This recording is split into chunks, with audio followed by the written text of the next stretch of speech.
Hi cooking lovers, welcome to our channel.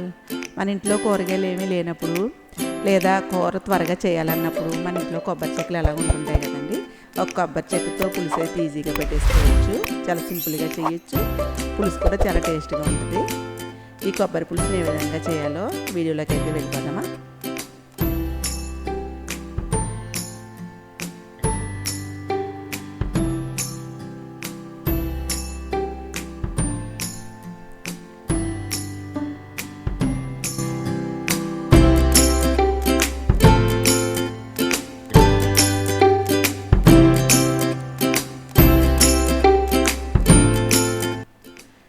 కొబ్బరి పులుసు పెట్టడానికి ఒక కొబ్బరి చెక్కని నేను తీసుకున్నానండి. ఒక పెద్ద కొబ్బరి చెక్కని కొబ్బరి కూరంతో కొబ్బరి కూర అయితే తీసుకున్నాను.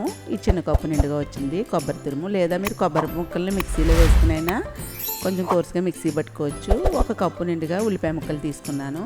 అలాగే పులుసు పెట్టడానికి అయితే ఎక్కువ చింతపండు ఏమి అక్కర్లేదు. 2 ఉట్ల చింతపండు సరిపోద్ది. ఇది ఒకసారి కడిగేసి 2 ఉట్ల చింతపండుని కొంచెం వేడి వాటర్ వేస్తే చింతపండు పులుసు త్వరగా వచ్చేస్తుంది. ఇప్పుడు చింతపండు నానబెట్టుకుని ఒక పక్కన పెట్టుకుందాం. ఇప్పుడు ఈ పులుసు పెట్టడానికి పాన్ పెట్టుకుని, పులుసుకి అయితే ఆయిల్ ఏమీ ఎక్కువ వేయాల్సిన అవసరం లేదండి. 3 టేబుల్ స్పూన్ల వరకు ఆయిల్ వేసుకుంటే సరిపోద్ది.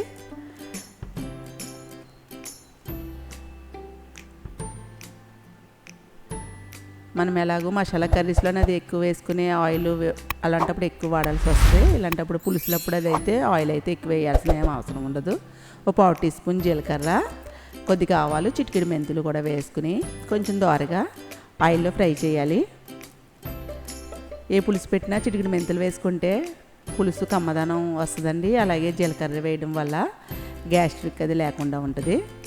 2 రెమ్మలు ఫ్రెష్గా ఉన్న కరివేపాకును కూడా వేసుకుని ఈ 3 కూడా ఆయిల్లో కొంచెం దోరగా వేయించుకోవాలి.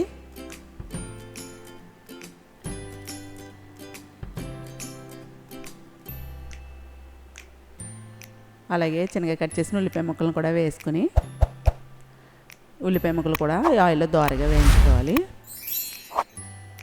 కొబ్బరిలో ఫైబర్ ఎక్కువగా ఉంటుందండి.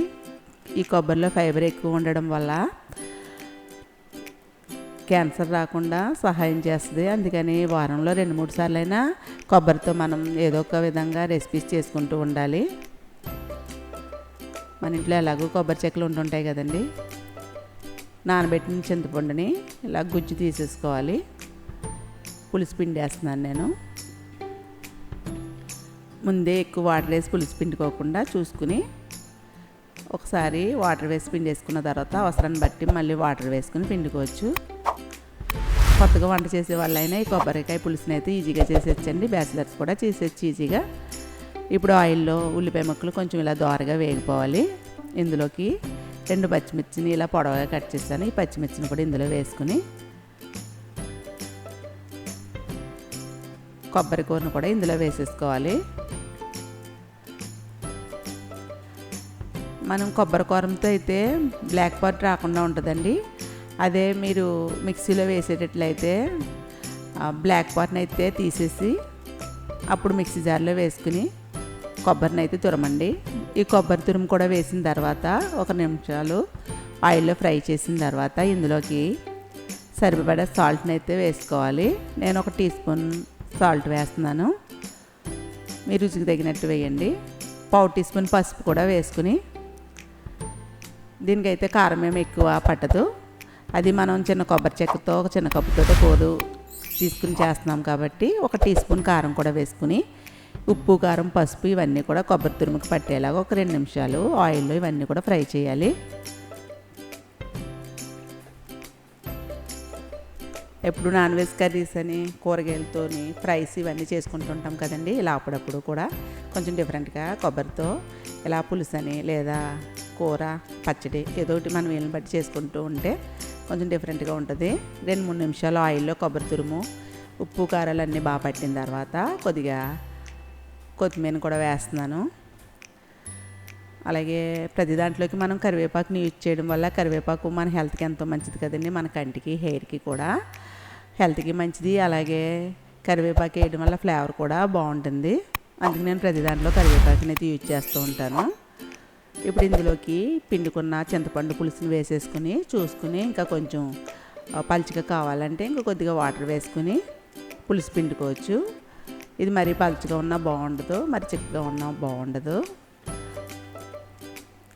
ఈ విధంగా ఉంటే చాలండి. ఇందులోకి అయితే బెల్లం అయితే వేయాలి, ఎందుకంటే పులుపుని బ్యాలెన్స్ చేయడానికి చిన్న బెల్లం ముక్క అయితే వేయండి. నేను ఈ సైజు బెల్లం ముక్కనైతే వేసాను. ఈ బెల్లం ముక్క వేసిన తర్వాత ఒక 2 నిమిషాలు మరిగితే సరిపోద్ది, అంతే. ఎంతో ఈజీగా ఈ కొబ్బరి తురుముతో పులుసు అయితే పెట్టేసుకోవచ్చు.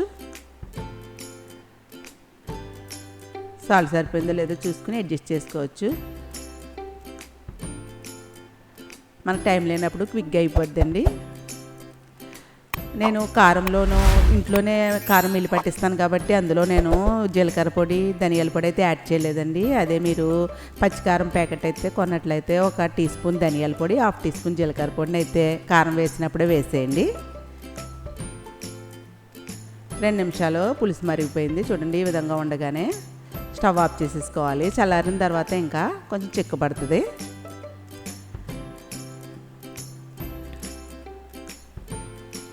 ఈ కొబ్బరి పులుసుతో అన్నం అంతా తినేచ్చండి, అంత బాగుంటుంది. ఒకసారి మీరు కూడా కొబ్బరి తురుముతో పులుసు అయితే పెట్టి చూడండి. పెట్టిన తర్వాత మీకు ఏ విధంగా కుదిరిందో కామెంట్ చేయండి. ఈ కొబ్బరి పులుసు నచ్చితే లైక్ చేయండి. లైక్ చేయడం అయితే మర్చిపోకండి. మీరు ఇచ్చే లైక్స్, మీరు ఇచ్చే కామెంట్సే నాకు బూస్టు. ఇంతవరకు మన ఛానల్ సబ్స్క్రైబ్ చేయకపోతే సబ్స్క్రైబ్ చేసి సపోర్ట్ చేయండి. బెల్ ఐకాన్ అయితే యాక్టివేట్ చేయండి. నెక్స్ట్ వీడియోలో కలుసుకుందాం. Happy cooking.